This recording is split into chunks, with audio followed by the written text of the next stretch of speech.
करदम ऋषि अपने घर को छोड़ के चले जाते, पत्नी को छोड़ के चले गए। तो देवहूति माता बड़ा बड़ा विलाप कर रही है अपने पति के लिए कि मेरे पति मुझे छोड़ के चले गए, मेरे स्वामी मुझे छोड़ करके चले गए। रोने लग रही थी। जब वह बड़ा बड़ा विलाप करने लग रहे कि मेरे पति मुझे छोड़ करके चले गए, तो कपिल भगवान अपनी देवहूति माता को समझाते कि मैया, अगर आप भगवान के लिए रोते तो वो परमात्मा हमारे पास न जरूर जरूर आता। मैया, आप पिता के लिए क्यों रोने लग रहे? अरे अपना मन भगवान में लगाइए। जितनी प्रभु के नाम की भक्ति कमा सके, दौलत कमा सके, कमाइए, नहीं तो कुछ नहीं मिलेगा। तो देवहूति माता ने बड़ा सुंदर जवाब दिया कि महाराज, मैं अपना मन भगवान में लगाऊं तो लगाऊं कैसे? महाराज, मैं बैठा हूं कथा पांडाल में, ध्यान कहां जा रहा है? मेरा घर की ओर कि पोता के लिए ये नहीं खिलाया, बेटा के लिए ये नहीं दिया, बहू के लिए ये नहीं दिया, पता नहीं। घर से कथा सुनने के लिए तो आ गई, मगर घर का ताला खुला छोड़े आई। घर में अकेली बहू, वैसे कुछ गड़बड़ी न आई। ध्यान मेरा घर की ओर जाता है। मारा, ऐसी कोई जड़ी बूटी है क्या कि मेरा मन भगवान में लग जाए, मेरा मन प्रभु में लग जाए? ऐसी कोई जड़ी बूटी है क्या? तो कपिल भगवान कहने लगे, मैया, ऐसी जड़ी बूटी है ना। क्या? कि जपार सिद्धि, जपार सिद्धि, जपार सिद्धि संशया। जपार सिद्धि, जपार सिद्धि, जपार सिद्धि संशय। ऐसी जड़ी बूटी एक ही है, मन भगवान में लगाना है तो जितना बन सके भगवान के नाम का जप करो। जप नाम लो, जिता श्वासो जिता सनो जिता संगो जितेंद्रिया। क्या शब्द बोल रहा हूं, ध्यान से सुनना।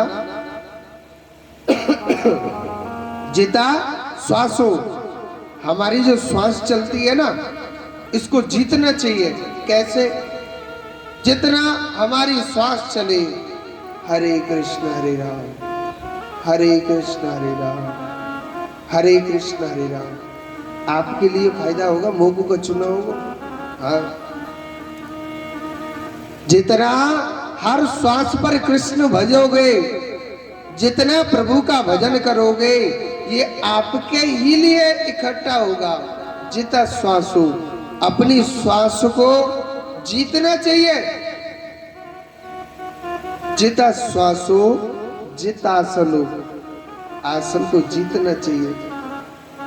जैसे आपने आसन लगा रखा है, इस आसन से जो मनुष्य जितना बैठता है उतना ही निरोगी कायावान रहता है। इसको सुखासन कहते हैं। इससे सुख मिलता है। जिता संगो जितेंद्रिया। तीसरा शब्द क्या है? जिता संगो। संगो माने अपनी संगति को जीतना चाहिए। आप अच्छे लोगों में बैठोगे, आपके मन में अच्छे विचार आएंगे, अच्छी सोच आओगी, अच्छा मन होगा। गांव के सभी बुजुर्ग कहते हैं ना, लाला अच्छी संगति कर ले, खराब आदमी में बैठे को दारी के बुद्धि खराब हो जाए। कहवे के ना कहवे? क्यों? क्योंकि जैसे ही आप सोच रखोगे, पापी के साथ बैठोगे, वो पाप की ही बातें करेगा, अच्छी बातें नहीं करेगा। जिता संगो जितेंद्रिया। इंद्रिया माने मन। जब हम कथा सुनने आए, 2 घंटे आए या 4 घंटे, ध्यान पोता पोती की तरफ नहीं, माया की तरफ नहीं, माधव की तरफ होना चाहिए। डायरेक्ट कन्हैया से कांटेक्ट होना चाहिए। कहो गोपाल, हे कन्हैया, हे माधव, मेरा तो जो कुछ सारा है, हे कृष्ण जो भी कुछ है गोपाल सब कुछ तो ही है मेरा। अपना मन प्रभु में लगाना चाहिए। और मैया जो मनुष्य प्रभु के नाम का भक्ति करता है, जप करता है, तो वो परमात्मा को पा सकता है, अपने मन को जीत सकता है।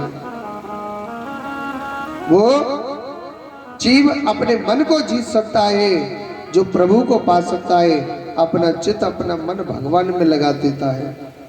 कपिल भगवान अपनी माता देवहूति को बताने लग रहे हैं तो बड़े प्रसन्न होने लग रहे हैं, बड़े खुश होने लग रहे हैं। देवहूति माता कहते हैं कपिल भगवान कहते हैं अपनी माता देवहूति को कि मैया जीव को मन प्रभु में लगाना चाहिए। किस प्रकार के भजन करंते नरक परंते इंद्री जीत कसाई, और पर तेरी आसे ने लगा के सीधो वैकुंठ को जाए। क्या शब्द है, ध्यान से सुनना। के भजन करंते नरक परंते इंद्री जीत कसाई, और पर तेरी आसे ने लगा के और सीधो वैकुंठ को जाइए। भजन करंते नरक परंते, जो मनुष्य भजन करता है वो नरक से परे हो जाता है, दूर हो जाता है। इंद्री जीत कसाई, अपनी इंद्रियों को बुरे कर्मों से ऐसे कस दो जैसे एक कसाई किसी को काटने के लिए ऐसा बांध देता है उस पशु को कि वो दोबारा भाग नहीं सकता है। अपनी मन की इंद्रियों को ऐसे कस देना चाहिए। और परत्रिया से नहीं लगा के, परत्रिया यानी कि सूरी राधा रानी है, पार्वती माता है, सीता माता है, नेह लगा के यानी मन लगा के सीधा वैकुंठ को जाए। देवहूति माता को अनंत प्रकार की ज्ञान की कथाएं सुनाई और देवहूति माता का मन सीधा प्रभु में लग जाता है, सीधा भगवान में लग जाता है। ये जो मनु महाराज है, इनके दो बेटा थे। एक का नाम पता क्या था, उत्तानपाद, और एक का नाम है प्रियव्रत। भागवत कथा के कुछ कुछ प्रसंग ऐसे हैं जिनको सुनने से पूरी भागवत का फल मिल जाता है। राजा उत्तानपाद भगवान का भजन करता था, प्रभु का चिंतन करता था। पत्नी का नाम था सुनीति। सुनीति किसे कहते हैं? जो स्त्री नीति और धर्म कर्म पर चलने वाली होती है उसको कहा जाता है सुनीति। सुनीति भगवान का भजन करती थी, सुनीति प्रभु का चिंतन करती थी, मगर सुनीति पर एक छोटा सा दुख था। दुख क्या था? सुनीति पर कोई संतान नहीं होती थी, मगर कहते हैं जो विधाता ने लिखा है उसे कोई नहीं मिटा सकता है। रामायण में तुलसी बाबा ने लिखी है ना कि हो हई सोई राम रच राखा, को करी तरक बढ़ावे साखा। हो हई सोई राम रच राखा,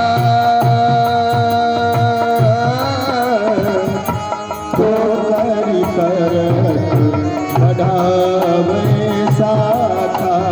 राम सिया राम सिया राम जय जय राम, राम सिया राम जय जय राम। कहते हैं कि हो आई सोई राम रच राखा, को कर तरक बढ़ावे साखा। होगा वही जो विधाता ने लिखा है, चाहे कोई कितना भी तर्क वितर्क कर लो, कुछ भी कर लो। सुनीति प्रभु का भजन करते थे मगर कोई संतान नहीं होती थी। सुनीति बड़ी दुखी हो गई। एक दिन अपने पति से कहने लगी, स्वामी आप ऐसा कर लो ना, एक दूसरी शादी कर लो। महाराज मुझ पर कोई संतान नहीं होती है, आप दूसरा विवाह कर लो प्रभु मेरे कहने से। राजा उत्तानपाद ने बहुत मना किया था। रानी, दूसरी रानी का पता नहीं कैसी आ जाए, मगर सुनीति जिद पड़ गई।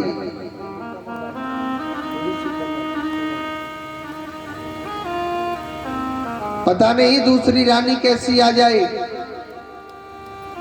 मगर रानी जिद पड़ गई राजा से, तो राजा ने दूसरा विवाह कर लिया था, जिस रानी का क्या नाम था? सुरुचि। सुरुचि किसे कहते हैं? जो स्त्री अपने आप को ज्यादा सुंदर समझने वाली, जो स्त्री अपने कार्य में ज्यादा रुचि लेने वाली है, उसे कहते हैं सुरुचि। सुरुचि से जब राजा उत्तानपाद विवाह करके आ रहे थे, जब विवाह करके आ रहे तो रानी सुरुचि, अब सुनीति सोचने लगी मेरे पति दूसरी शादी करके आ रहे, तो पूजा की थाली लेकर के स्वागत के लिए दरवाजे पर खड़ी हो गई। नाते में छोटी बहन तो लगेगी ना, स्वागत करने के लिए खड़ी हो गई।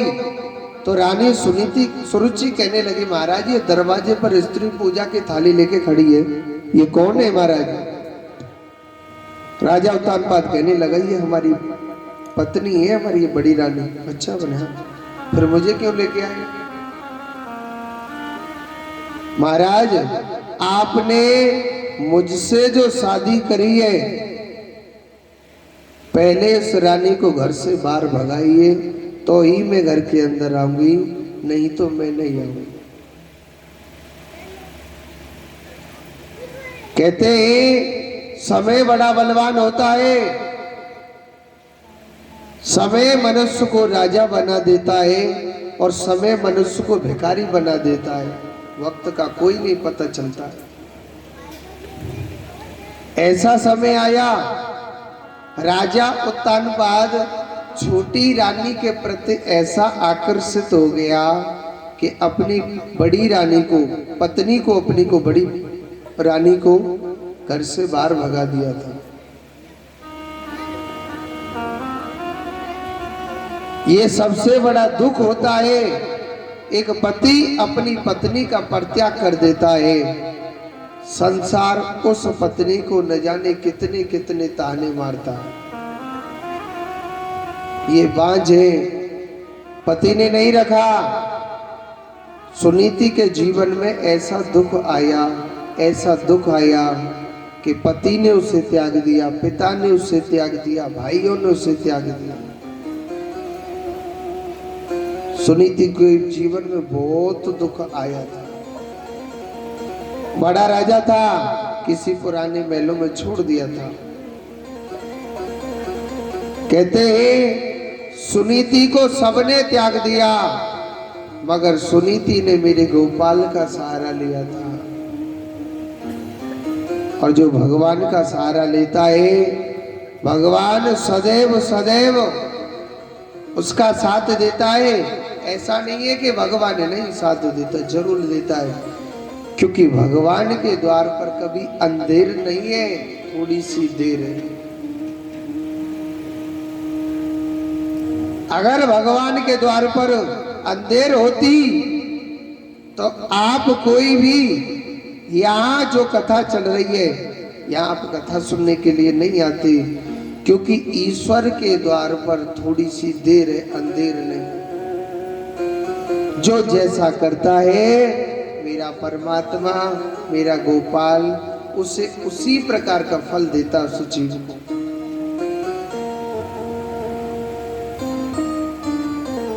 सुनीति ने भगवान का आश्रय लिया। छोटी रानी राजा को बड़ी रानी के पास नहीं जाने देती थी।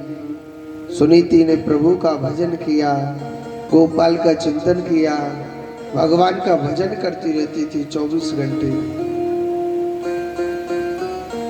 एक दिन सुनीति को भगवान का सत्संग मिल गया। एक दिन सुनीति को सत्संग मिल गया। देखो, सत्संग हर किसी के नसीब में नहीं होता है। मैं एक बात आपको नित्य प्रतिदिन कहता हूं कि भगवान की कथा हर किसी के किस्मत में नहीं होती। घर के सामने भागवत कथा चलती है, मगर जीव सुनने नहीं आते। लोग क्या कहते, महाराज हमारे पास टाइम ही नहीं है। ये सोच तेरी कितनी बुरी किस्मत है, कितना बड़ा पापी है कि तेरे द्वार के सामने होकर के बहती गंगा जा रही है, जीव गोता नहीं लगाता है, जीव कथा नहीं सुन पाता है। ये सोचना चाहिए कि मैं कितना अभागा हूं। और जो उस बहती गंगा में गोता लगाता है, जो भगवान की कथा सुनता है, तो ये भी नहीं सोचना चाहिए कि मैं कथा सुनने आया। नहीं, मेरे जाने से कुछ भी नहीं हो सकता। सत्संग बड़े बड़े नसीबों से, भागवत क्या कहती है कि भाग्य उदयन बहु जन्म समर जितेन सत्संगम चलते पुरुषो यदा वही। भागवत कह रही है कि भाग्य उदय न बहु जन्म, जब करोड़ों करोड़ों जन्मों के जब भाग्य उदय होते तभी जाके ऐसा सत्संग, ऐसी भगवान की कथा सुनने को मिलती है। और राम कथा क्या कह रही है कि बिनु सत्संग विवेक न होई,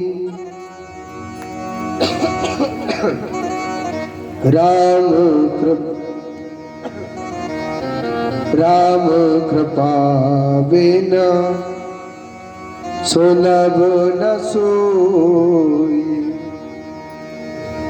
रामायण क्या कहती है कि बिन सत्संग विवेक न होई। विवेक माने ज्ञान। बगैर सत्संग के इंसान को कभी ज्ञान नहीं होता है जी। और सत्संग कब मिलता है कि राम कृपा बिना सुलभ न सोई। बगैर राम की कृपा से, बगैर भगवान की कृपा से वो सत्संग नहीं मिलता है। वो बड़ा भाग्यवान होता है, वो बड़ा नसीब वाला होता है जिसे मेरे कृष्ण की कथा श्रवण करने के लिए मिलती है, भगवान का सत्संग मिलता है। और सुनो, सुनीति भगवान के सत्संग में जाती थी, बड़ी मुस्कुराती रहती थी। सुनीति के पास इतना दुख था, इतना दुख था, बहुत ज्यादा दुखी रहती थी।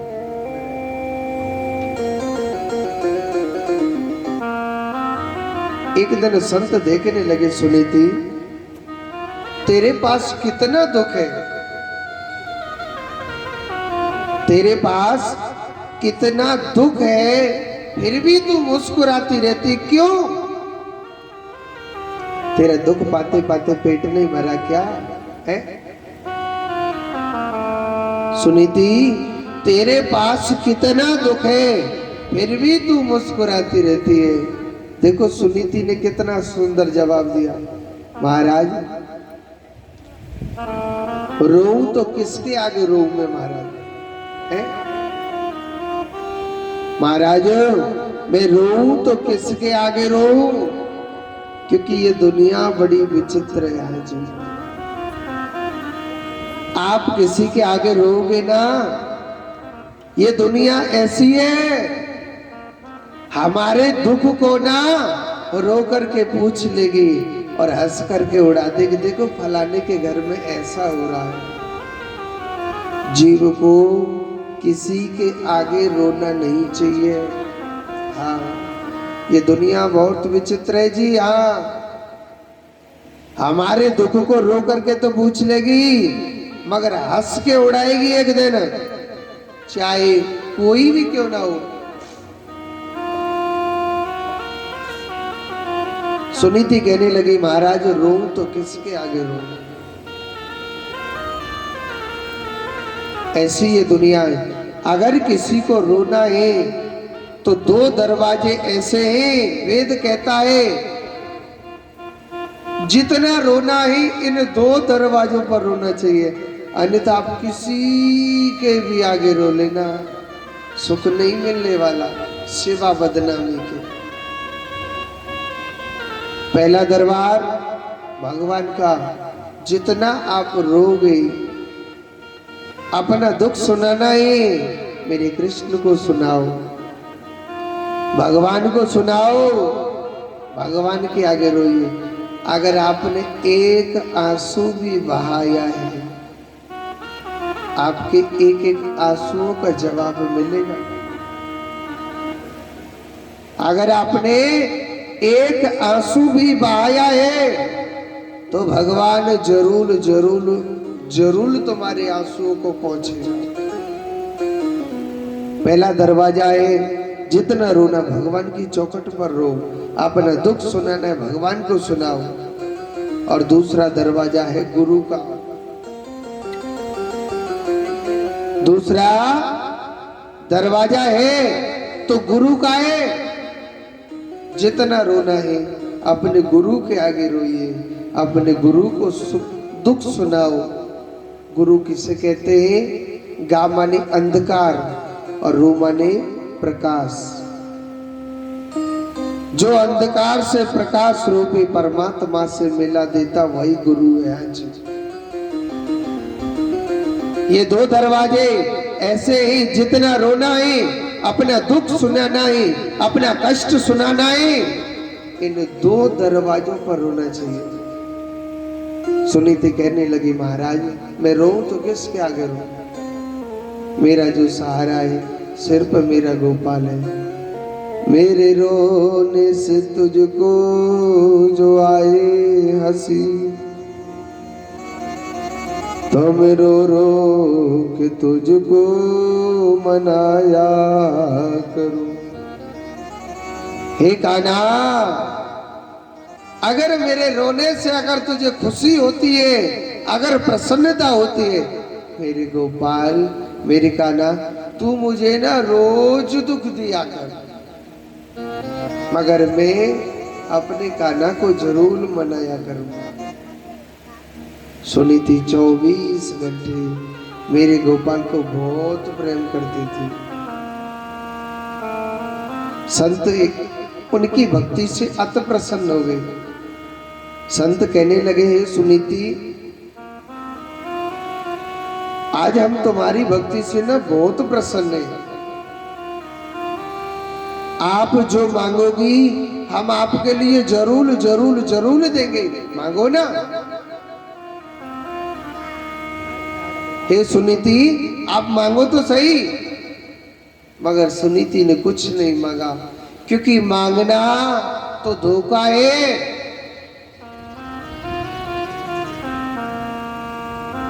अब संत जिद पड़ गए तो सुनीति कहने लगे, महाराज अगर देना ही चाहते हो एक ही वर दे दो मेरे लिए। महाराज मैं इस दुनिया से मेरा पेट भर गया, महाराज मैं अपने गोपाल के द्वार पर जाना चाहती हूँ, ऐसा आशीर्वाद दो ना। मगर संत कहने लगे कि हे सुनीति, भगवान ने ये हमको जिंदगी दी है, हमारे चाहने से नहीं चले जाएंगे, हमारे चाहने से मौत नहीं आएगी। मैंने कल बताया, अरे मौत तो किस्मत वालों को मिलती है, भाग्यवानों को मिलती है जी हाँ मौत। बहुत से लोग सोचते हो कि महाराज मरना भी कोई किस्मत से है क्या? हाँ, मरता तो नसीब वाला है जो हंसी खुशी जाता है। ऐसे ऐसे जीव इस दुनिया में पड़े हुए हैं जिनको 10-10 वर्ष बीत गए खाट में पड़े पड़े, भीख मांगते हैं भगवान से कि हे विधाता, हे विधाता, हमको मृत्यु आ जाए, हे भगवान हमें उठा लो। नहीं बंद। हे विधाता, हमको मृत्यु आ जाए, भीख मांगते कि हे भगवान हमें उठा ले, मगर क्या करे, कब वक्त मौत फिर भी नहीं आती, क्योंकि मृत्यु भाग्यवान को मिलती है हंसी खुशी। सुनीति कहने लगी महाराज अगर देना चाहते हो तो एक ऐसा वरदान दे दो कि मैं कृष्ण के द्वार पर चले जाऊं। संत कहने लगे हे सुनीति, भगवान ने हमको 4 दिन की ये जिंदगी दी है, जीना तो पड़ेगा, ऐसी बात नहीं जीना पड़ेगा, पड़ेगा। चाहे आप इन 4 दिन रो लो, चाहे हंस लो, चाहे कुछ भी कर लो, मगर जीना तो पड़ेगा।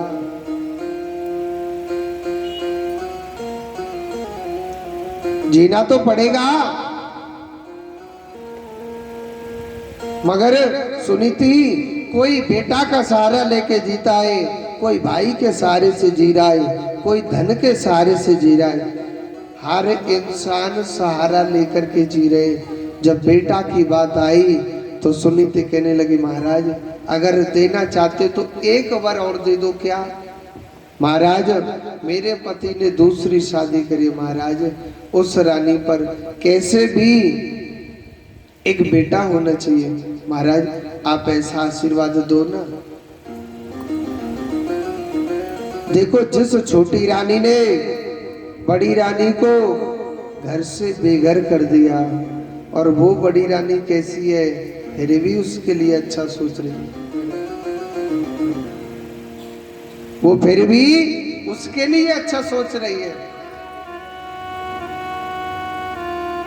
संत कहने लगे सुनीति आप कहती है तो उस पर बेटा जरूर होगा, आप भी तो मांगो। उसने कुछ भी नहीं मांगा था,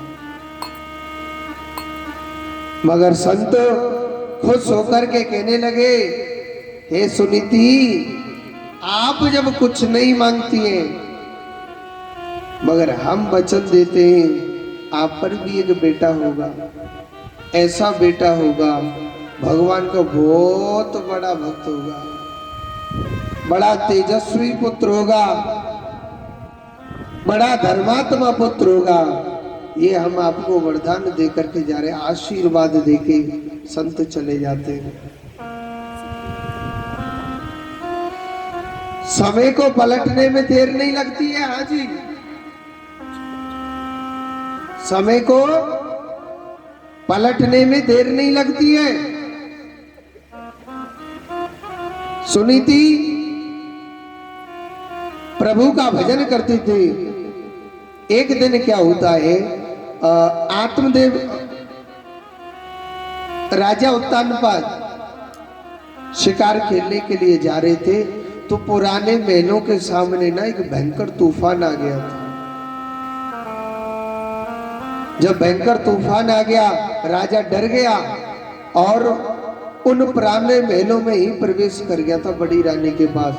उस रातों रात वहीं रहा बड़ी रानी के पास, और मेरे गोपाल की ऐसी कृपा हुई कि बड़ी रानी के गर्भ ठहर जाता है उस रातों रात। इधर छोटी रानी के गर्भ ठहर गया। 9 महीने पूर्ण हुए, दोनों रानियों पर एक एक बेटा की उत्पत्ति हुई थी। छोटी रानी के पास तो ये सब कुछ था। अपने बेटे का खूब बड़ा जन्मोत्सव मनाया, नाम रख दिया था क्या, उत्तम। अब बड़ी रानी के पास तो कछु हत ना, वह ने कहा करो, हरि का कीर्तन किया, संत नाम निकाल के पहले ही चले गए। क्या नाम रखा गया, चश्मा वाली मैया पता हो कि नहीं, का नाम हो ध्रुव। बोलिए ध्रुव जी महाराज की। छोटा सा बालक ध्रुव जी महाराज बड़े सुंदर लग रहे हैं। देखो ये प्रभु भक्ति की कृपा है।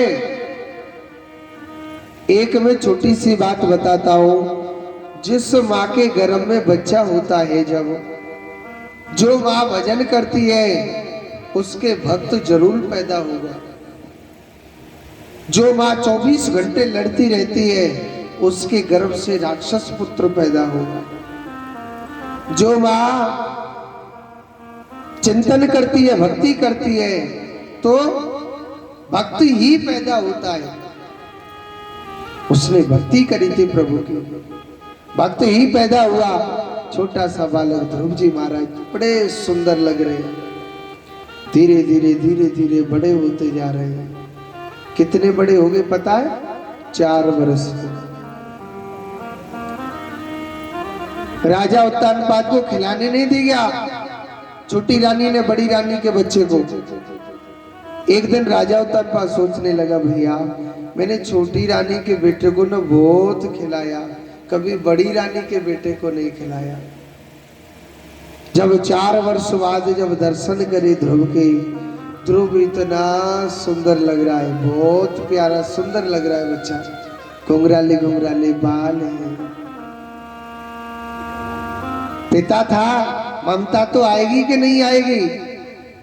राजा उत्तानपाद बड़े भाव से कहने लगा, अरे बेटा ध्रुव, लाला, अरे ओ लाला ध्रुव, आओ ना बेटा, देखो मैं तुम्हारा पिता हूं। हे बेटा, अरे ध्रुव आप आओ ना मेरे पास। ध्रुव जी महाराज सोचने लगे, मैं अपनी मैया की गोदी में ना रोज खेलो, कबो मैं अपने पिता की गोदी में नहीं खेला। और आज मेरा पिता, आज मेरा बाप मुझे बुलाने लग रहा है, तो क्यों नहीं जाना चाहिए? छोटा सा बालक था 4 वर्ष का, जिसके नन्हे नन्हे से पैर थे, नन्हे नन्हे से हाथ थे। नंगे ही पैर दौड़ा जा रहा है छोटा सा बालक, पिताजी पिताजी कहता हुआ। और उस पिता ने बड़े भाव से उठाया, अपने हृदय से लगा लिया। बड़े प्रसन्न हो रहे ध्रुव जी महाराज। राजा उत्तानपाद बड़ा खुश हो रहा है। मगर एक बात बोलूं, न जाने छोटी रानी कहां से आ गई थी वहां। छोटी रानी ने उस बच्चे को गोदी से पकड़ा और ऊपर से नीचे को ही फेंक दिया। अरे तू इसकी गोदी में बैठना चाहता है? अरे तू तो अभागा है, पता नहीं तेरा बाप कौन है, कोई पता नहीं है तेरे बाप का, तो इसकी गोदी में बैठना चाहता है? चले जा, जा यहां से। छोटा सा बालक कहने लगा, अरे मौसी मौसी, मैं अपने पिता से कछु मांग थोड़ी रहे हो। मौसी, मेरो पिता मोको गोदी में बैठा रहा, इसीलिए तो मैं आया हूं। उसने कहा कि तू तो अभागा है, अगर तू उसकी गोदी में बैठना चाहता है ना, जा नारायण की तपस्या कर और फिर अपने शरीर को त्याग, मेरी कोख से जन्म ले, तो ही तू उसकी गोदी में बैठेगा, तो ही तू इसकी गद्दी के बैठने के अधिकारी होगा, नहीं तो नहीं बैठ सकता। भगा दिया छोटे से बच्चे को। ऐसे ऐसे कटु वचन बोले, उस बच्चे का दिल घायल कर दिया।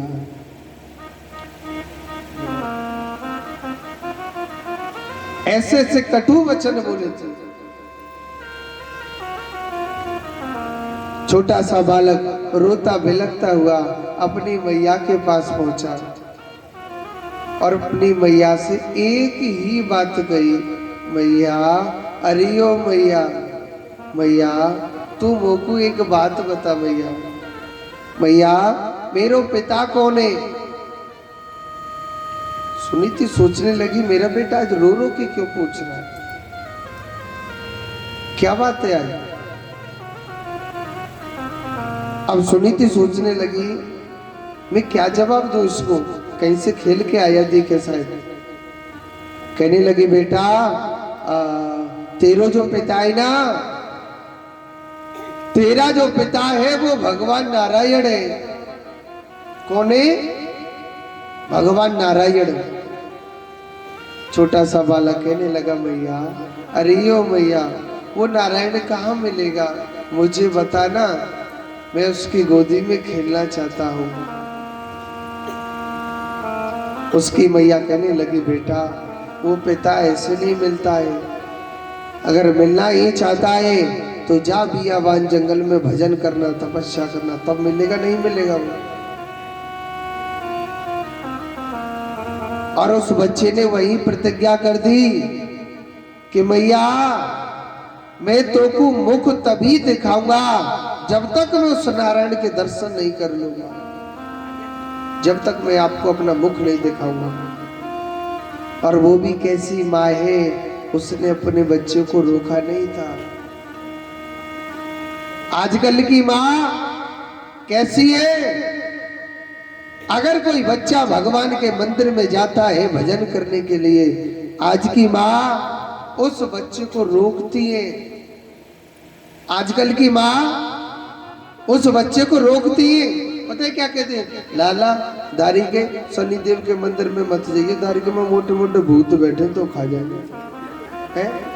अब भूत ना होगा तो भूत आ जाएगा, कहमे के ना कहमे। कमजोर तो हमने शुरू से ही उसे बना दिया, क्योंकि हमने वो भाव नहीं सिखाया। जननी जने तो ऐसो जने, कैसो कि जननी जने तो ऐसो जने, हर के दाता के सू, नहीं तो जननी बाज भली, वृथा गवावेनु। जननी जने तो ऐसो जने, के दाता के सूर। जिसके हृदय में दया हो, माँ बाप की सेवा करने वाला हो, सूरवीर हो, दानी भी हो, दया करने वाला हो, और नहीं तो जननी बाज भली।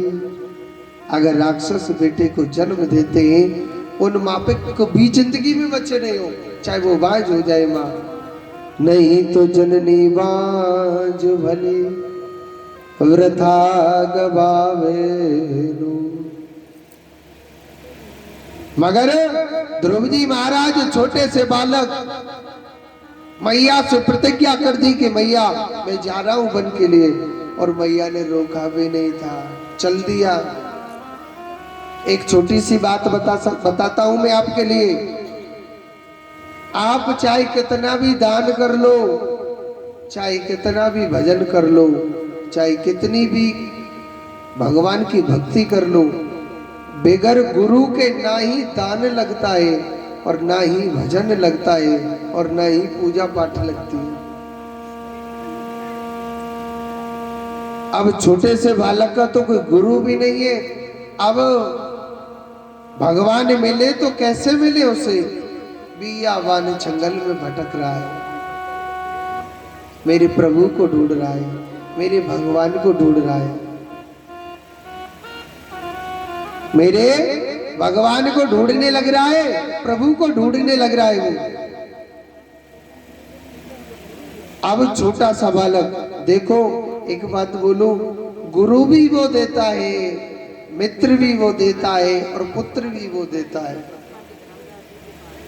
ध्रुव का कोई गुरु नहीं था। नारद जी महाराज सीधे चले जा रहे हैं। बियाबान जंगल में भटक रहा था, छोटा सा बालक 4 वर्ष का। नारद जी महाराज सीधे पहुंचे, उसकी परीक्षा ले रहे। मैंने बताई कि ना जाने किस वेश में मेरो नारायण मिल जा। एक बार भगवान सबको मिलते हैं, ऐसी बात नहीं, नहीं मिलते, सबको मिलते हैं। मगर वो मुरली वाला पता नहीं किस वेश में, किस रूप में किसको मिल जाता है। मेरा खाना किसी को पागल के रूप में मिल जाता है, किसी को ब्राह्मण के रूप में मिल जाता है। मेरा कृष्णा, मेरा जो गोपाल है ना, एक बार जरूर आता है, सबके सामने आता है। ऐसी बात नहीं मेरा कृष्ण नहीं आता, जरूर आता है। ना जाने किस वेश में मेरो नारायण मिलिया। मेरा कृष्ण किस वेश में, किस रूप में आ जाए। हो लागी लगन मत तोड़ना, हो लागी लगन मत तोड़ना, हरि जी मोरी लागी लगन मत तोड़ना, प्रभु जी मोरी लागी लगन मत तोड़ना। ओ लागी लगन मत तोड़ना, लागी लगन मत तोड़ना, हरि जी मोरी लागी लगन मत तोड़ना, प्रभु की मोरी लागी लगन मत तोड़ना। ताली बजा ले भैया, पाप न लगेगा। हरि बोल।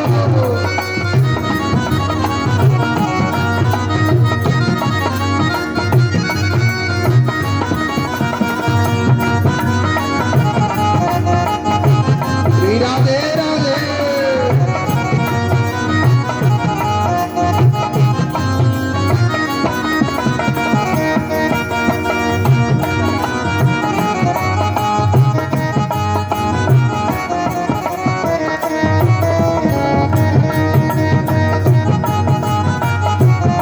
हरि बोल। खेती बुआई मैंने तेरे नाम की, खेती बुआई मैंने तेरे नाम की, खेती बुआई मैंने तेरे नाम की, खेती बुआई मैंने तेरे नाम की। मेरे भरोसे मत छोड़ना, हो तेरे भरोसे मत छोड़ना, हरि जी मोरी लागी लगन मत तोड़ना, प्रभु जी मोरी लागी लगन मत तोड़ना। हरे जी मोरे लागे लगन मत छोड़ना। हरि बोल।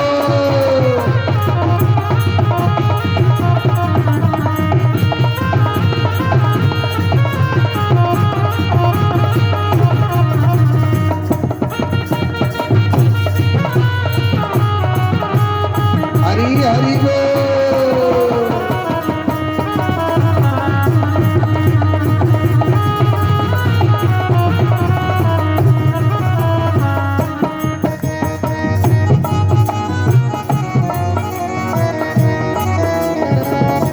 जल है गहरा नाव पुरानी, चल है गहरा नाव पुरानी, जल है गहरा नाव पुरानी, जल है गहरा नाव पुरानी।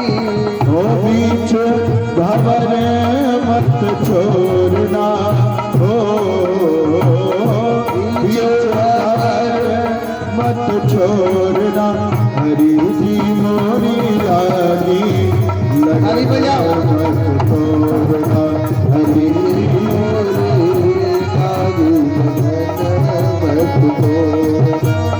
हो लागी लगन मत तोड़ना, हो लागी लगन मत तोड़ना, हरि जी मोरी लागी लगन मत तोड़ना, प्रभु जी लागी लगन मत छोड़ना।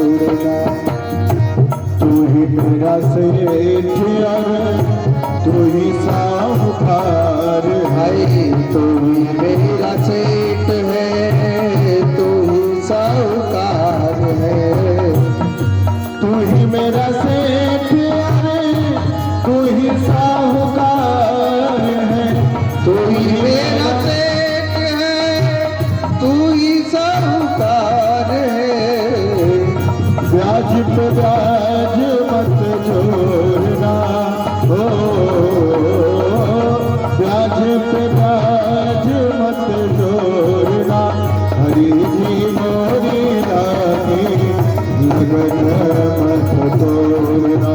हरी जी मोरी लागी लगन मत छोड़ना। हो लागी लगन मत तोड़ना, हो लागी लगन मत तोड़ना। प्रभु जी मोरी लागी लगन मत तोड़ना। प्रभु जी मोरी लागी लगन मत छोड़ना। हरि जी मोरी लागी लगन मत तोड़ना। बोलिए गोविंद भगवान की। एक बार जोर से बोलो, निक मोड़े तो बोलियो। आगे आगे बैठिए भैया, जोर तो बोलो राधे राधे। छोटे से बालक की तो लगन ना सिर्फ बाकी बिहारी में लग गई। ऐसी लगन लग गई, ऐसी लगन लग गई, मुझे तो सिर्फ मेरा बाकी बिहारी चाहिए। अब नारद जी उसकी परीक्षा लेने जा रहे हैं, क्योंकि गुरु बन के जा रहे हैं ना उसके। कहने लगे, अरे बेटा ध्रुव, कैसे सबियाबान जंगल में भटक रहे हो? ध्रुव जी महाराज कहने लगे, बाबा, अरे ओ बाबा, बाबा, मैं भगवान को ढूंढने लग रहा हूँ। बाबा, मुझे मेरा खाना चाहिए, मुझे मेरा परमात्मा चाहिए। कहने लगे ध्रुव जी महाराज से, नारद जी, बेटा, भगवान कोई पेड़न पर लटक रहे हैं? भगवान कोई पेड़ों पर लटक रहे क्या, वृक्षों पर? भगवान ऐसे नहीं मिलते। भगवान की बड़ी कठोर तपस्या करनी पड़ती है, तब जाके वो भगवान मिलता है। ऐसे नहीं मिलता है वो भगवान, ऐसे नहीं मिलता है वो भगवान। उसके लिए बड़ा बड़ा भजन करना पड़ता है। बेटा, वो भगवान हमको ऐसे ही नहीं मिलेगा। उन्होंने कहा कि बाबा, मैं भजन करने के लिए तैयार हूं, मैं ऐसे ही नहीं मिलूंगा। भगवान ऐसे नहीं मिलते, बड़ा बड़ा भजन करना पड़ता है, वो भगवान ऐसे नहीं मिलता है। उन्होंने कहा कि बाबा, चाहे कुछ भी करना पड़े, क्या करूं, मुझे बताओ ना। तो नारद जी उससे डराने लग रहे हैं। अरे बेटा ध्रुव, आप भगवान को ढूंढने आए ना, ऐसे नहीं मिलेगा वो। बेटा, नारद जी ने छोटे से 4 वर्ष के बच्चे को डरा रहे। अरे बेटा, यहाँ मोटे मोटे शेर घूमते, जानवर घूमते, वो तुझे खा जाएंगे। तो ध्रुव ने कितना सुंदर जवाब दिया, अरे बाबा, इस दुनिया में कौन किसे नहीं खा रहा है? इस दुनिया में कौन किसे नहीं खा रहा? चाहे बेटा को देखो, चाहे भाई को देखो, चाहे पत्नी को देखो, चाहे मित्र को देखो, किसी को भी देखो, इस दुनिया में सब खाने लग रहे हैं। बाबा, जो तिल तिल करके खाता है ना, बड़ा कष्ट होता है बाबा, बड़ा दुख होता है। अरे कोई एक बार खा लेगा, किसी का पेट तो भरेगा, मरना किसे नहीं है? अरे ऐसा कौन सा इंसान है जिसे मौत नहीं आएगी? सबको मरना है। फर्क इतना है, कोई 10 साल पहले मर जाता है, कोई 10 साल बाद मर जाएगा। 10 साल बाद में मरेगा तो कछु कट जाएगा का है? अरे अब तक कछु नहीं करो तो आगे क्या करेगो? कछु नहीं करेगो। बाबा मुझे तो सिर्फ मेरा बांके बिहारी चाहिए। मुझे भगवान के दर्शन करने, उस नारायण के दर्शन करने। नारद जी कहने लगे बेटा भगवान ऐसे कैसे मिल जाएगा आपको? आपका तो कोई गुरु ही नहीं है। आपका तो कोई गुरु ही नहीं है। नारद जी से कहने लगे छोटे से बालक ध्रुव जी महाराज, बाबा आप ही बन जाओ ना मेरे गुरु जी। आपसे बड़ा सर्वश्रेष्ठ गुरु कौन हो सकता है? नारद जी कहने लगे बेटा हम तो गुरु बन जाएंगे, मगर अभी से क्यों भगवान को पाना चाहते? अभी आप छोटे हो, आप बहुत छोटे हो। आप भगवान बाद में मिल जाएंगे।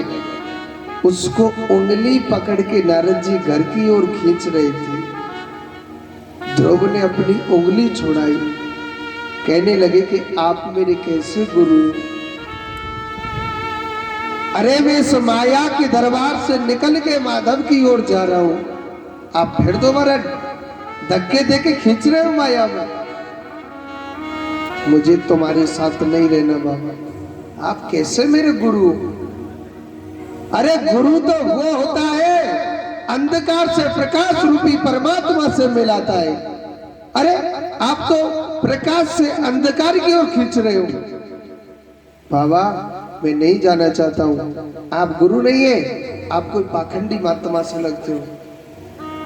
नारद जी सोचने लगे भैया तू तो बिल्कुल पागल हो गया।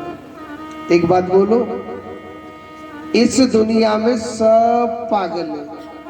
हाँ, पागलों की कहावत है कि कोई पागल है धन दौलत का,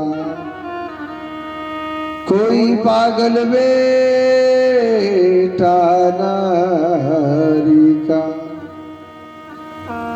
और सच्चा पागल वो पागल है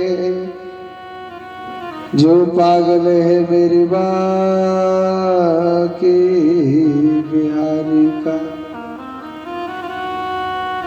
कोई पागल है धन दौलत का, कोई पागल हो रहा है कि मेरे पास कितना बड़ा बंगला है, कितनी बड़ी गाड़ी है, कितना पैसा है मेरे पास, मेरी बराबर पैसा नहीं। कोई पागल है धन दौलत का, कोई पागल बेटा नारी का। कोई पागल है गो कि मेरी पत्नी बड़ी सुंदर है, कोई पागल हो गया मेरा बेटा बहुत सुंदर है। अरे दारी के मरेगो ना आगो जी बेटा लगाबो तुम। हाँ, सच्चा पागल वो पागल है। कौन? जो पागल है मेरी बांके बिहारी का। मेरे कृष्ण के नाम का पागल ध्रुव हो गया। कहिए ने एक भजन में कि सताओ ना हमें लोगों, हमें दिल की बीमारी है। सताओ ना हमें लोगों, हमें दिल की बीमारी है। सताओ ना हमें लोगों, हमें दिल की बीमारी है। हमारा वेद दुनिया में वो बांके बिहारी है। हमारा वेद दुनिया में वो बांके बिहारी है। हरि बोल।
देख करके मेरा ये हाल कर डाला। लगाया रोग अब ऐसा मुझे बेहाल कर डाला। लगाया रोग अब कैसा मुझे बेहाल कर डाला। बवा देगा वही आकर उसी के इंतजारी है। सताओ हमें लोगों हमें दिल की बीमारी है। हमें दिल की बीमारी है। हमें दिल की बीमारी है। हमें दिल की बीमारी है। हमें दिल की बीमारी है। सताओ ना हमें लोगों हमें दिल की बीमारी है। हरि बोल।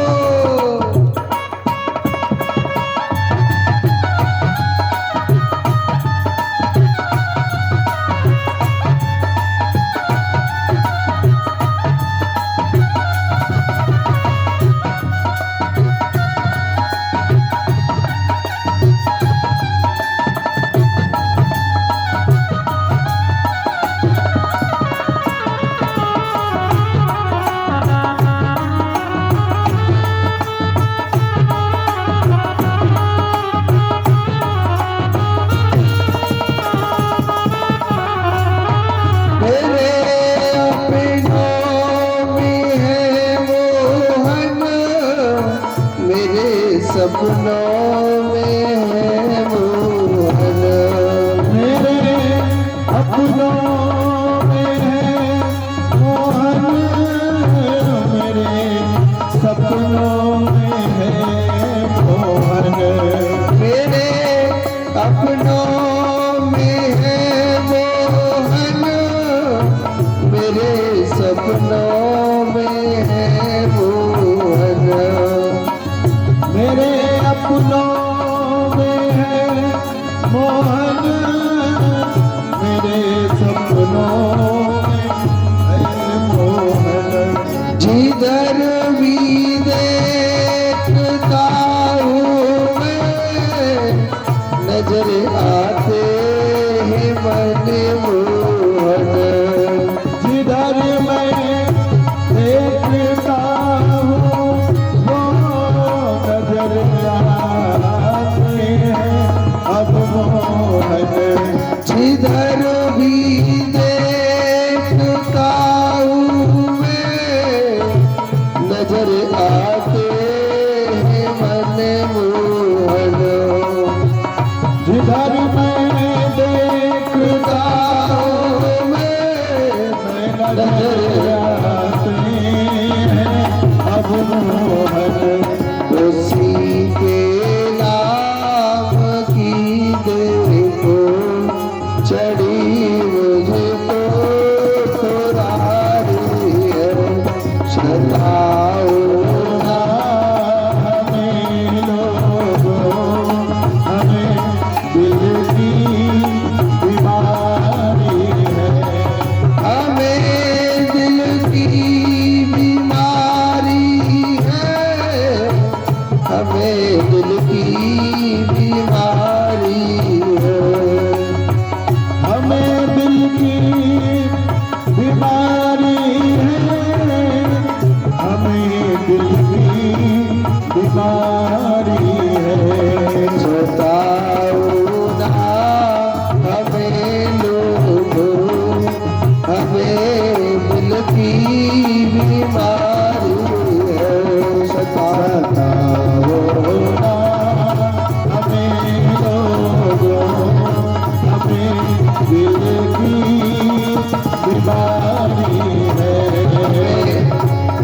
आओ ना हमें लोगों हमें दिल की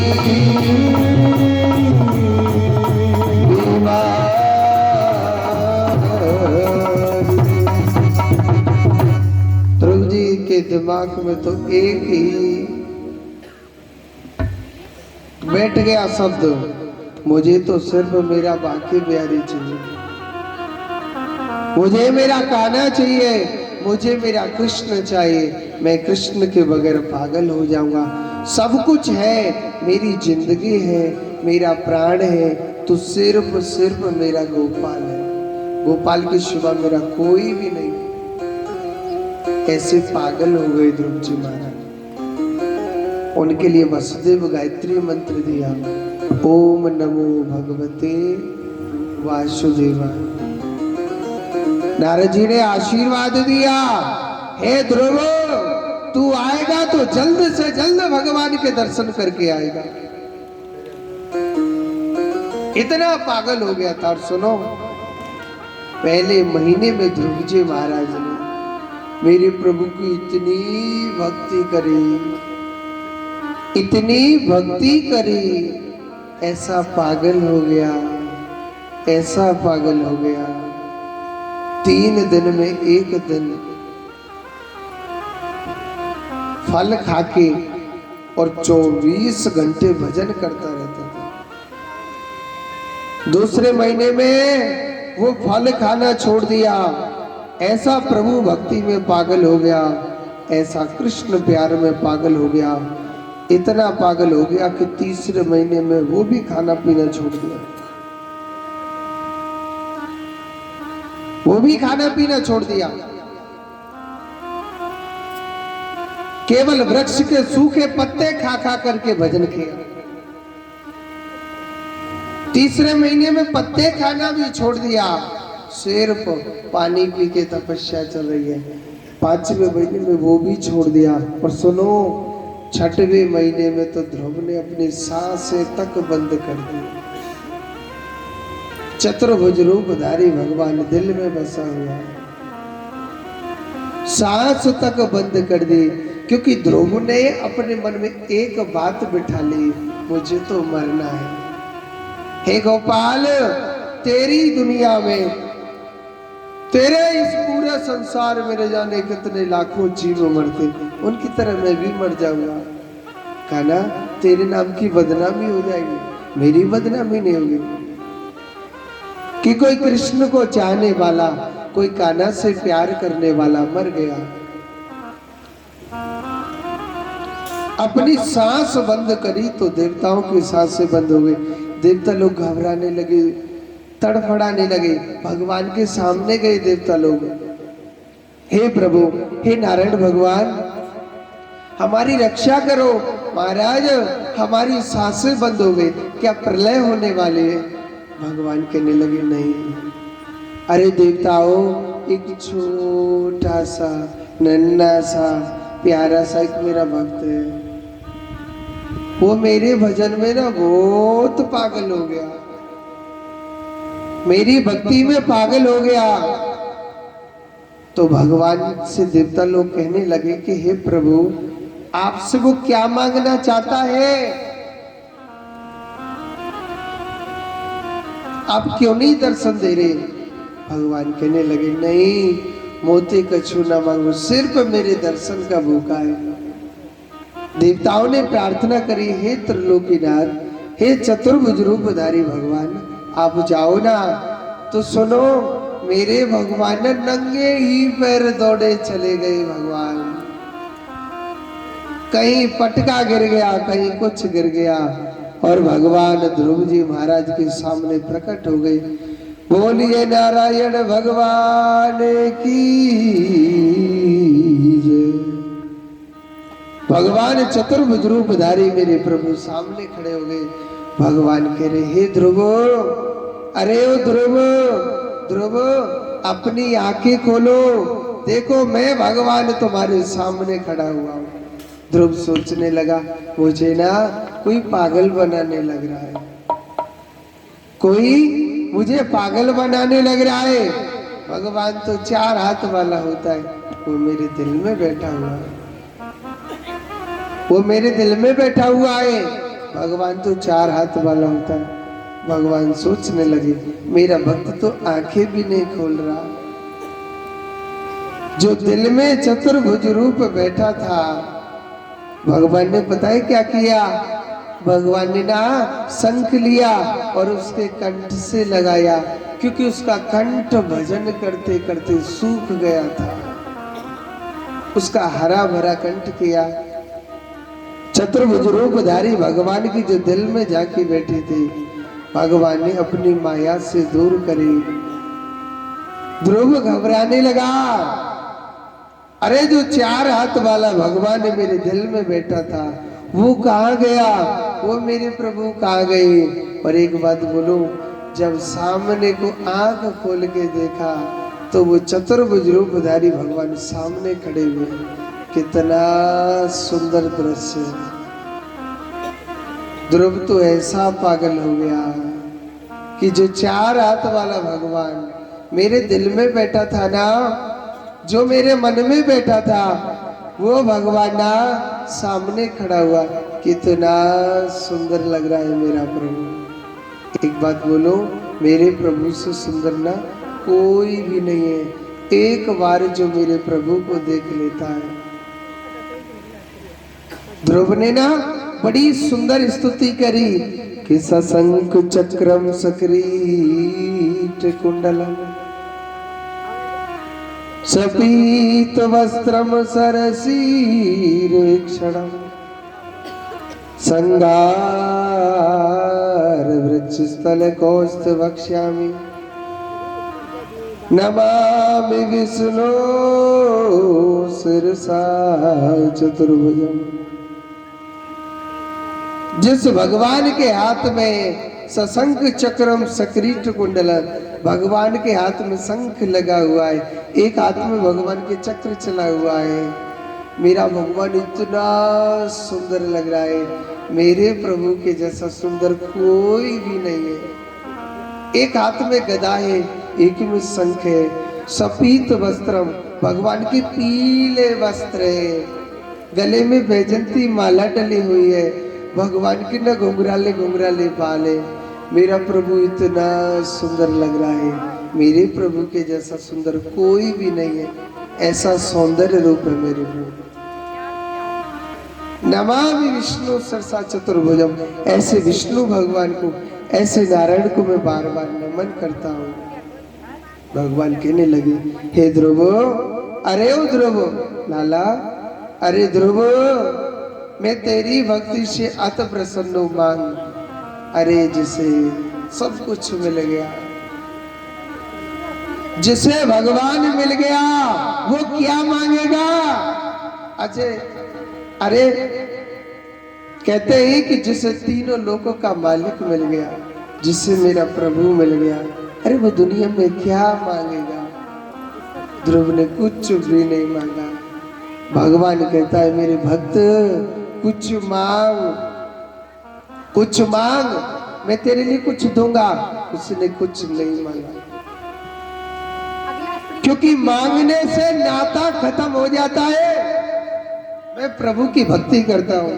एक बात बोलूं, मेरे पास 10 रुपए है। मैं दुकान वाले के पास गया, भैया जी आप मेरे लिए ना 10 रुपए की कोई भी चीनी मांग लो, आप दे दो ना। अब मैंने उससे 10 रुपए दिए, उसने मुझे 10 रुपए की चीनी दे दी या मिश्री दे दी। अब मेरा उस दुकानदार का कोई रिश्ता थोड़ी है, पैसे दिए सामान ले लिए।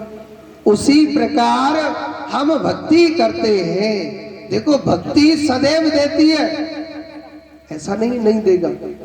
भगवान का भजन, भगवान का नाम सदैव सदैव देता है।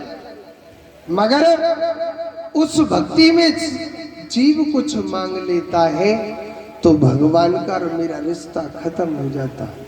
मांगना नहीं चाहिए। और ध्रुव जी महाराज ने न कुछ भी नहीं मांगा। भगवान कहते हैं कुछ मांग नहीं मांगा। भगवान सोचने लगे, भाई जब ये घर से निकला था इसके मन की चॉइस क्या थी? इसके मन की चॉइस क्या थी?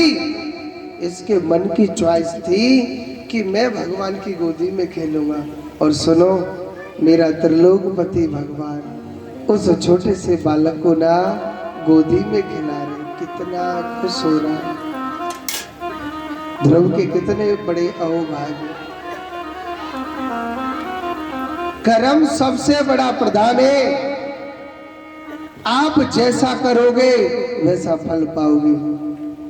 कुछ नहीं मांगा, बिन मांगे भगवान ने उसको ध्रुव लोक का राजा बना दिया था कि जा तो ध्रुव लोक का मालिक बन जाएगा, तो ध्रुव लोक का राजा हो जाएगा।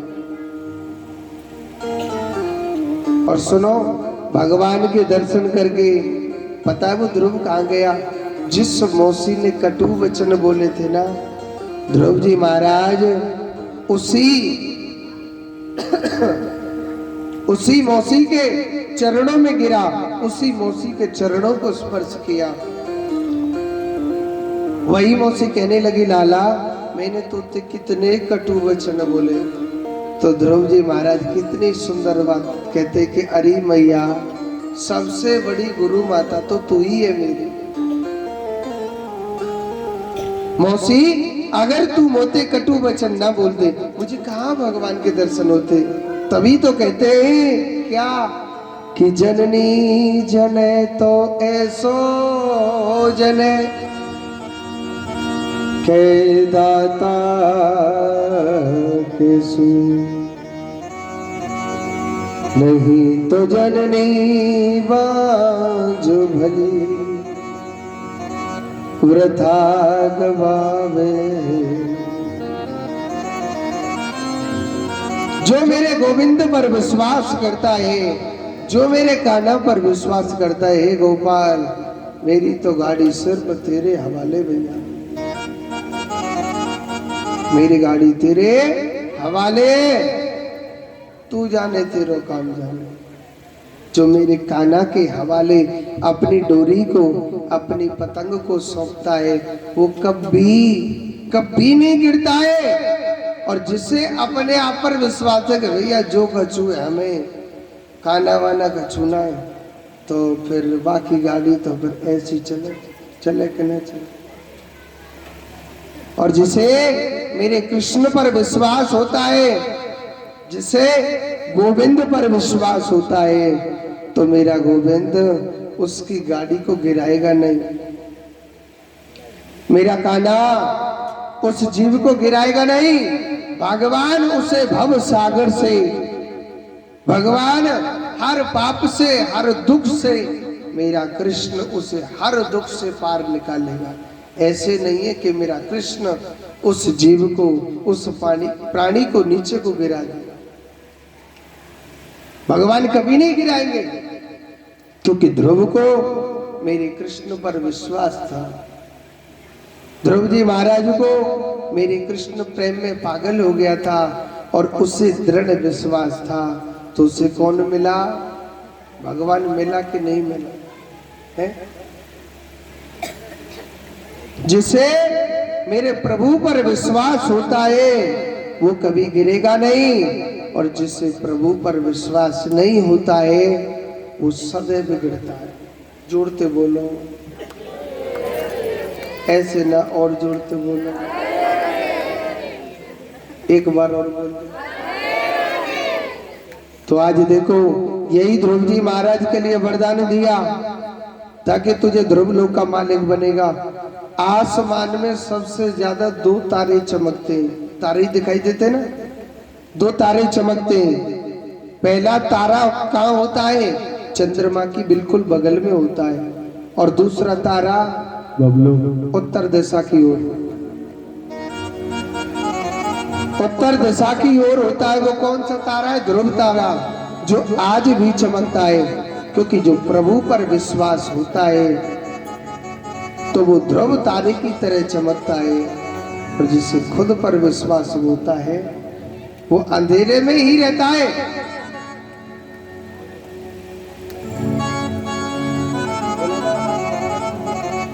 बबलू जिसे प्रभु पर विश्वास होता है, जिसे गोविंद पर विश्वास होता है, वो ध्रुव तारे की तरह चमकता है।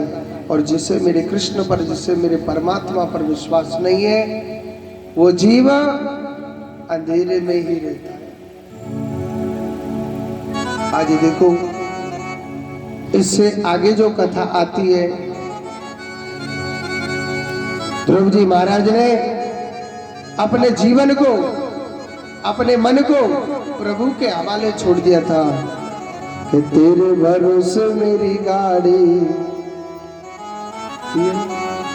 तू जाने तेरा काम जाने,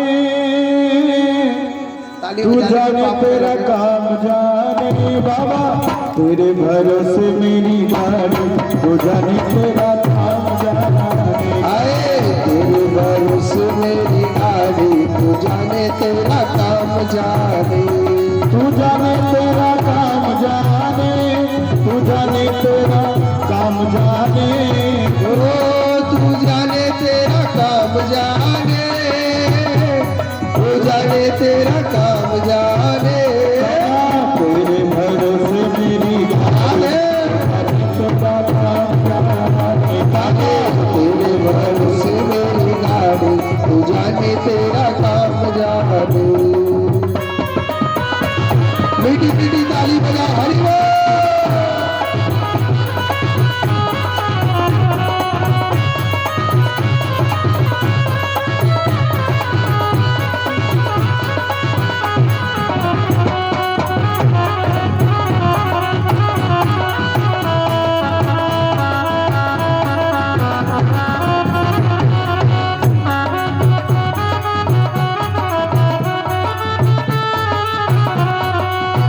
छोड़ दिया सब भार तुम्हीं पर, छोड़ दिया सब भार तुम्हीं पर, छोड़ दिया सब भार तुम्हीं पर, छोड़ दिया सब भार तुम्हीं पर, जीत तुम्हीं पर, हार तुम्हीं पर, जीत तुम्हीं पर, हार तुम्हीं पर, रखना लाज हमारी, रखना लाज हमारी, तू जाने तेरा काम जाने, तेरे भरोसे मेरी गाड़ी, तू जाने तेरा काम जाने, तू जाने तेरा काम जाने, तू जाने तेरा काम जाने, तू जाने तेरा काम जाने, तू जाने तेरा काम जाने, राधा तेरे भरोसे मेरी गाड़ी, हरि बोल।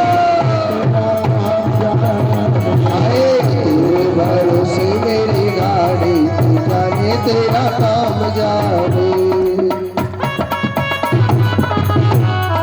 भैया कुर्सी निवारी लो, ताली तो बजा लो।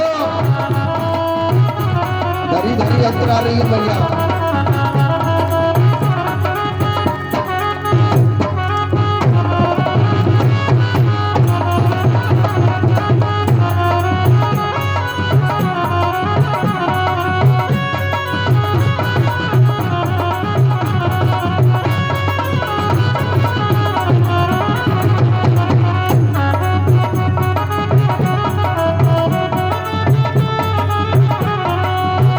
जब से कान्हा तेरे चरणों में आया, जब से कान्हा तेरे चरणों में आया, एक अनोखा आनंद पाया, एक अनोखा आनंद पाया।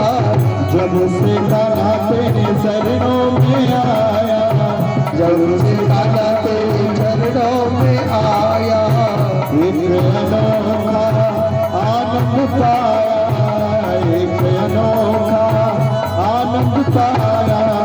जब की चिंता सारी, जब की चिंता सारी, तू जाने तेरा काम जाने, तेरे भरोसे मेरी गाड़ी, तू जाने तेरा काम जाने, तू जाने तेरा काम जाने, तू जाने तेरा काम जाने, तू जाने तेरा काम जाने, तू जाने तेरा काम जाने। तेरे भरोसे मेरी गाड़ी तू जाने तेरा काम जाने। तेरे भरोसे मेरी गाड़ी तू जाने तेरा काम जाने।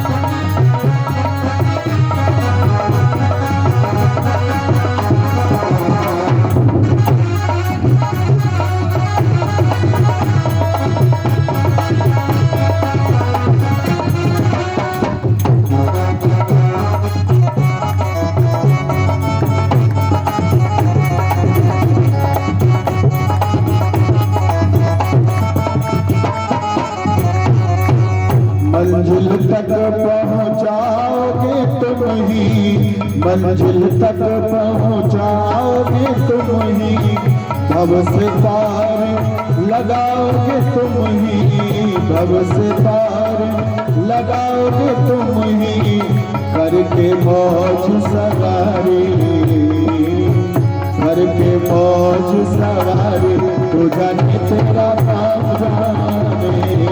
तेरे भरोसे मेरी गाड़ी तू जाने तेरा काम जाने, तू जाने तेरा काम जाने, तू जाने तेरा काम जाने, तू जाने तेरा काम जाने तू जाने तेरा काम जाने।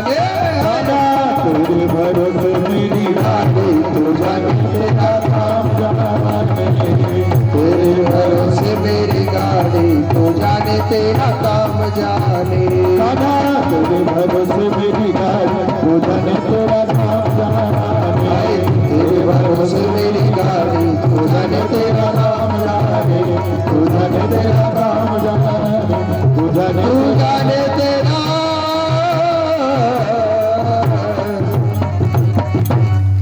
काम जाने। जुड़ते बोलो एक बार और बोल दो। मैया कुर्सी पे बैठी का मोटी मोटी हो, मोड़ी तो बोले करो। जोड़ते बोलो राधे। तेरे भरोसे मेरी गाड़ी। हे कृष्णा, चाहे जिंदगी की गाड़ी हो, चाहे पहिया वाली गाड़ी हो, जो भी किस्मत की गाड़ी है, जीवन की जो गाड़ी है, वो कृष्ण के हवाले। ऐसा ध्रुव चरित्र था। आगे जाके यहाँ पर प्रश्न किया परीक्षित जी महाराज ने कि महाराज एक बात बताओ, भगवान भूखे को भोजन देते हैं, प्यासे को पानी देते हैं, निर्धन को धन देते हैं, ये सती माता पर संतान क्यों नहीं हुई थी? सती चरित्र की कथा रही है, ध्यान से सुनना। एक बार क्या होता है, बृहस्पति देवता ने यज्ञ किया, सब देवताओं को निमंत्रण दिया, सभी देवता लोग पहुंचे, भगवान विष्णु, भगवान शंकर, सब देवता लोग पहुंचे। सती माता के पिता का नाम है दक्ष, दक्ष प्रजापति। दक्ष प्रजापति का अर्थ क्या है? दक्ष माने अच्छा, प्रजापति माने प्रजा को चलाने वाला। मगर इससे अभिमान हो गया था। मेरी बेटी भगवान के लिए ब्याही। दक्ष महाराज ब्रह्मा के बेटे थे। सोचने लगा मेरा बाप तो ब्रह्मा है, मुझसे बड़ा कौन है? सब देवता लोग वहां पहुंचे, दक्ष महाराज भी पहुंचे। और सुनो, दक्ष प्रजापति का सम्मान करने के लिए सब देवता लोग खड़े हो गए, मगर भोले बाबा खड़ा नहीं हुआ था। भोले बाबा खड़ा नहीं हुआ तो दक्ष प्रजापति को ना अच्छा नहीं लगा था। मगर दक्ष प्रजापति ने क्या किया? भोले बाबा का अपमान कर दिया भरी हुई सभा में। भाई, जिस भोलेनाथ को भोलेनाथ कहते हैं, काहे का ये भोलेनाथ, काहे का ये भगवान है। रहने के लिए घर नहीं, इस पे पहनने के लिए कपड़े तक नहीं, काय का भगवान है? हम तो ऐसे भगवान को भगवान मानते नहीं। हम तो ऐसे भगवान को भगवान नहीं मानते। काय का ये भगवान है? यानी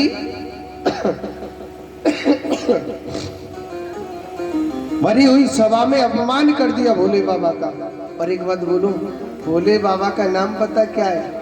भोला, बिल्कुल भोला है। ससुर जी गाली दे रहे हैं, इस कान सुन रहे हैं, इस कान निकालने लग रहे हैं। भोलेनाथ के गढ़ कहने लगे, अरे प्रभु आपको गाली देने लग रहे आपके ससुर जी। भोले बाबा कह रो लाला ससुराल में तो गाली मिले और कछु न मिले। हाँ, ससुराल में तो गाली मिले और कछु न मिले, चुपचाप ले लो प्रसाद है। हाँ, बोलो मत। दक्ष प्रजापति सोचने लगा, मैंने इस भोलेनाथ का इतना अपमान किया फिर भी कुछ नहीं हुआ। सुनो, भोले बाबा को श्राप दे दिया कि मैं भगवान शंकर को श्राप देता हूं, आज के बाद यज्ञ में आहुति नहीं दी जाएगी। स्वीकार कर लिया, चुप घर आए गए, अपनी पत्नी तक को भी नहीं बताया। दक्ष प्रजापति ने इस जिद पर अपने घर पर यज्ञ किया, सबको निमंत्रण दिया, मगर अपनी बेटी को निमंत्रण नहीं दिया, भगवान शंकर को निमंत्रण नहीं दिया। उनको निमंत्रण नहीं दिया।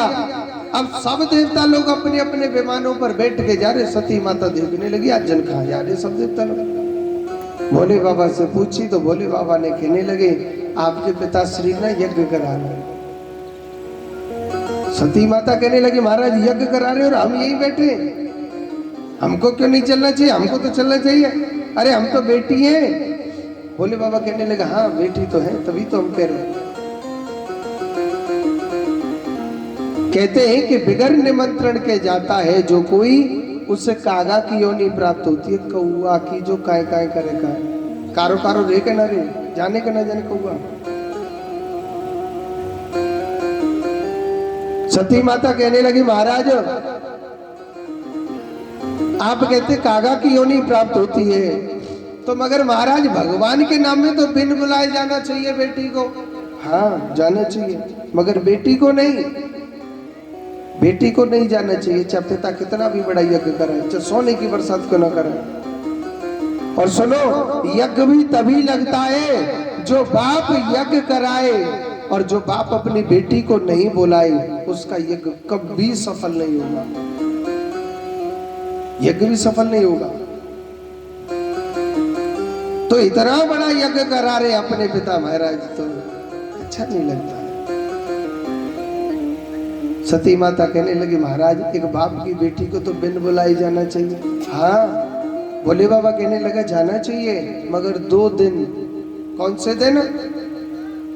पहला रक्षाबंधन या भाई दूज आती है, उस दिन निमंत्रण नहीं दिया जाता है, बेटी को बिन बुलाए घर जाना चाहिए, बगैर निमंत्रण के घर जाना चाहिए। और दूसरा कौन सा दिन है? जब पिताजी की या मम्मी जी की राधे राधे है जाए।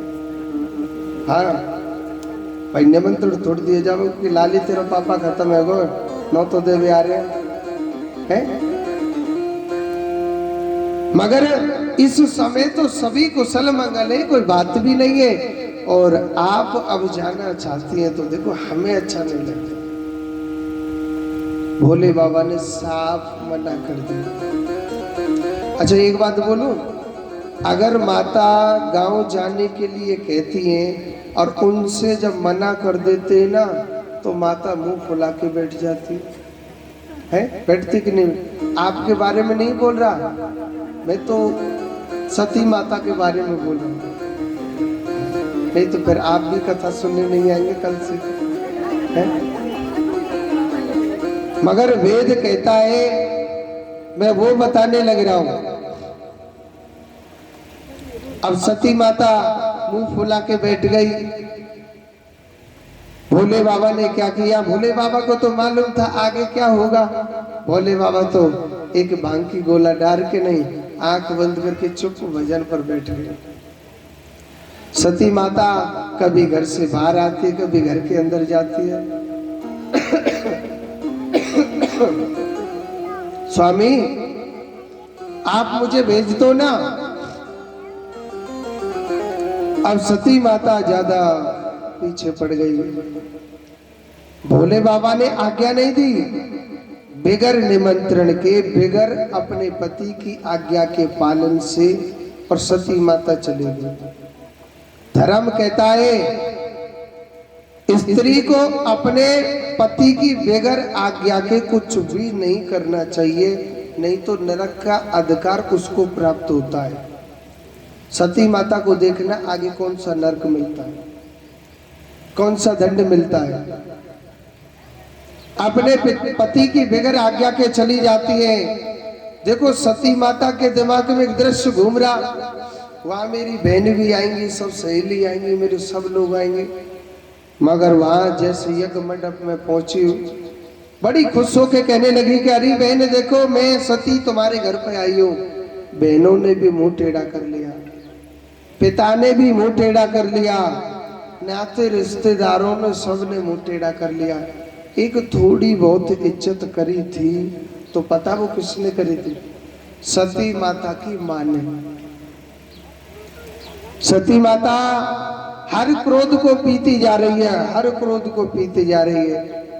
एक बात बोलूं, जब यज्ञ मंडप में गई थी सती माता, देखा था, कहते हैं कि कोई भी पूजा करो 3 देवताओं के आसन पहले लगते हैं। कौन कौन से? ब्रह्मा, विष्णु और भगवान शंकर जी का। मगर वह महेश यानी शंकर भगवान का आसन नहीं था। वह सती माता पर यह क्रोध नहीं किया कि ये कितनी नफरत करते हैं मेरे पिता कि यज्ञ में उनको भाग्य नहीं दिया। सती माता पर यह क्रोध नहीं पिया गया। सती माता बहुत कड़वे वचन बोली अपने पिता से। अरे आप मेरे कैसे पिता हैं? आपको मालूम है जिस भगवान शंकर को पाने के लिए ऋषि मुनि युग युग तपस्या करते, तब जाके भगवान के दर्शन होते। आपको तो दामाद के रूप में भगवान शंकर मिले, आप उनसे इतनी नफरत करते हो।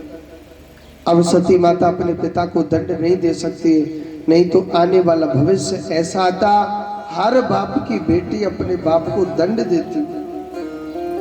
सती माता घर भी नहीं जा सकती अपने बाप से, क्योंकि भोलेनाथ कहते आप तो दक्ष की बड़ी लाडली बेटी थी,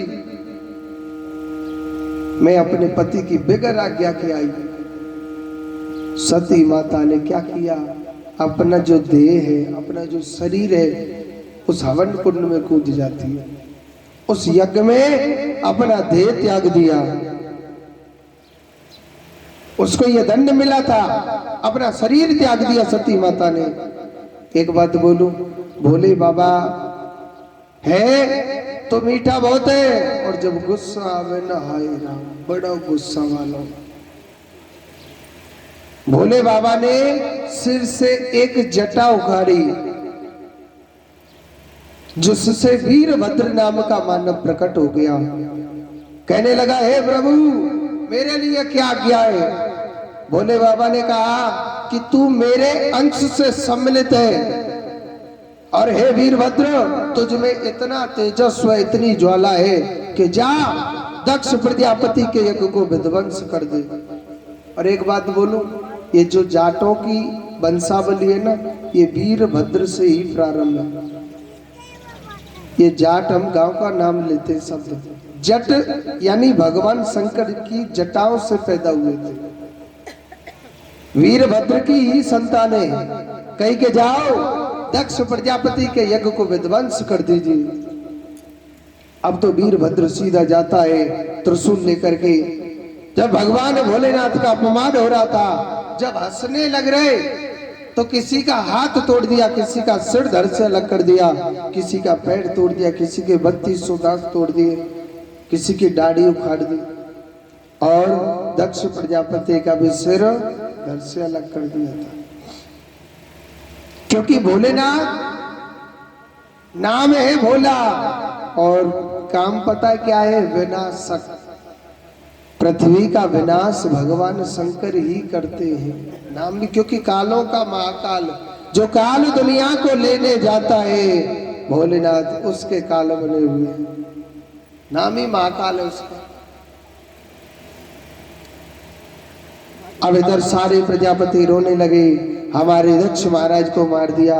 उन्होंने ब्रह्मा जी की स्तुति करी, हे ब्रह्मदेव हमारे दक्ष महाराज को जीवित करो महाराज, ये प्रजा कैसे चलेगी, प्रजा कैसे रहेगी। अरे विनाश करते भगवान शंकर तो उनके अभिमान का, अहंकार का, क्रोध का विनाश करते। ब्रह्मा जी कहने लगे भाई मैं कुछ नहीं कर सकता, उन्हीं भोलेनाथ को मनाओ। महाराज भोलेनाथ को कैसे मना सकते, भोलेनाथ तो बड़े गुस्सा हो रहे। नहीं, भोले बाबा का क्या काम है, नाम ही क्या है कि कर्पूर गौरम करुणावतारम।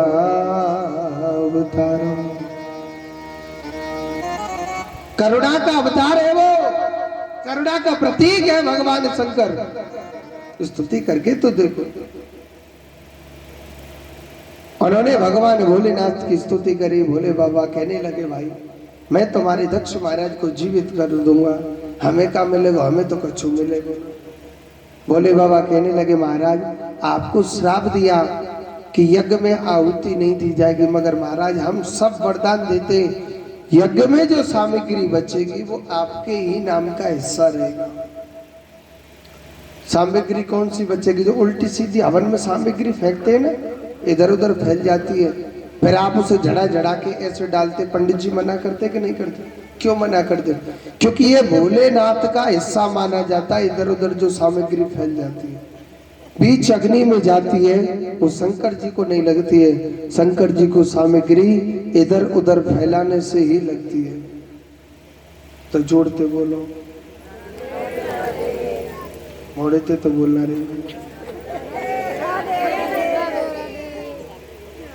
भोले बाबा कहने लगे ऐसा करो आप अपने घर जाओ, रास्ते में जो मिले उसका सिर काट के लगा देना।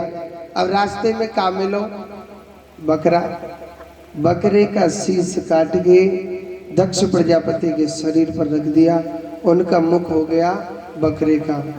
और भोले बाबा का नाम रख जाता है क्या? बम बम भोलेनाथ। बकरा बम बम करके बोला कि ना बोला? भोले बाबा का नाम इसीलिए बम बम भोलेनाथ रखा गया। कहते हैं बम बम भोलेनाथ का जो जयकारा लगाता है सुबह 4 बजे या 5 बजे तो भोले बाबा बड़े प्रसन्न होते हैं। और एक भोलेनाथ को भजन गप्पा दे, लाला गा दो, पूजनी आपके गुरु जी हैं। तो इन्हीं भगवान शंकर मेरे प्रभु भोलेनाथ जो सती माता है देह त्यागा था, अगला जन्म इन्होंने किसके घर में लिया? अगला जन्म पार्वती हिमालय के घर में लिया, नाम पार्वती रखा गया। पर इन्हीं भोलेनाथ की बड़ी सुंदर शादी होती है। बोलिए शंकर भगवान की। हो कोई और नहीं, कोई और नहीं, भोलेनाथ से निराला कोई और नहीं, भोलेनाथ से निराला कोई और नहीं। हो कोई और नहीं, कोई और नहीं, हो कोई और नहीं, कोई और नहीं, भोलेनाथ से निराला और नहीं, भोलेनाथ से निराला कोई और नहीं। भोर का डमरू डम डम बोले, अगम निगम के वेद ये खोले। अरे उनका डमरू डम डम बोले, अगम निगम के वेद ये खोले। उनका डमरू डम डम बोले, अगम निगम के वेद ये खोले। उनका डमरू डम नाम बोले अगम निगम के वेद ये खोले। ऐसा डमरू बजाने वाला और नहीं, ऐसा डमरू बजाने वाला और नहीं। भोलेनाथ से निराला कोई और नहीं, बाबा से निराला कोई और नहीं।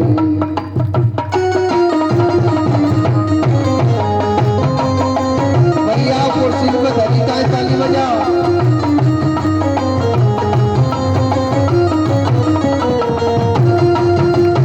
हीरा दे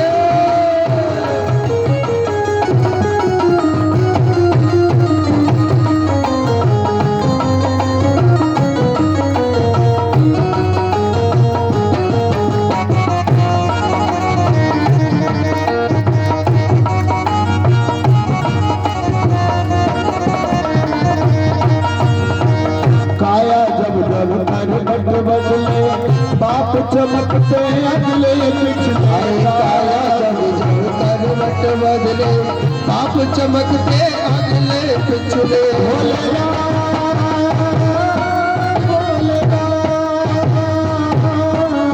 काया जब जब करवट बदले, बाप चमकते अगले पिछले। काया जब जब करवट बदले पाप चमकते अगले पिछले। हो मुझको बचाने वाला और नहीं, मुझको बचाने वाला और नहीं। भोलेनाथ से निराला और नहीं, भोलेनाथ से निराला कोई और नहीं। श्री राधे राधे।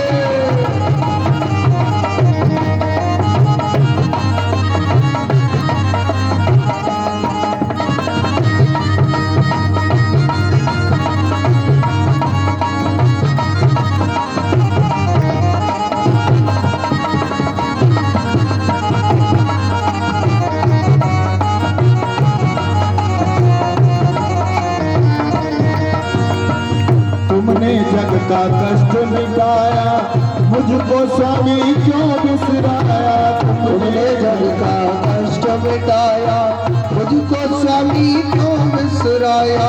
तुमने जग का कष्ट मिटाया, मुझको स्वामी क्यों बिसराया। अरे तुमने मेरा कष्ट मिटाया मुझको स्वामी क्यों बिसराया।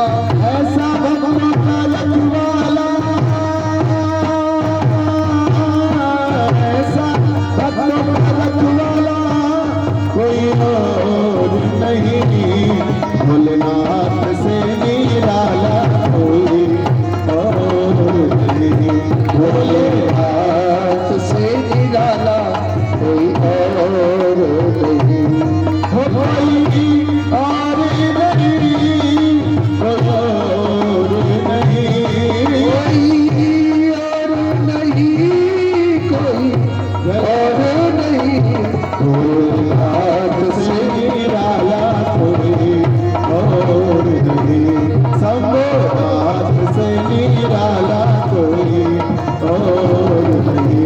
ओ भोलेनाथ से निराला कोई और नहीं। बोलिए शंकर भगवान की जय जय। श्री राधे श्याम। एक बार जोर से बोलो राधे राधे। अब मैं आगे की कथा सुनाने से पहले कल की कथा बता दूं कि नहीं बता। कल के दिन हमारे छोटे से नन्हे से प्यारे से रसगुल्ला के से मोड़े को, कौन के से मोड़े को, कौन के से मोड़े को भैया, रसगुल्ला के से मोड़े को। कल हमारे कान्हा का जन्म है। कहते हैं कि ये 7 दिन का जो वृंदावन बसा हुआ है, बना हुआ है, तो इस वृंदावन में कान्हा का जन्म उत्सव मनाया जाएगा। तो किस किस को खुशी, हाथ ऊपर करके बताओ कन्हैया के जन्म की। सबने खुशी है, तो एक मोटी मैया खुशी ना, बीच में बैठे कुर्सी पे, हाथ ऊपर ना कर रहे। अब हाथ ऊपर कर लिया, मैं तो जोड़ाते ही खुशी, दोनों जने।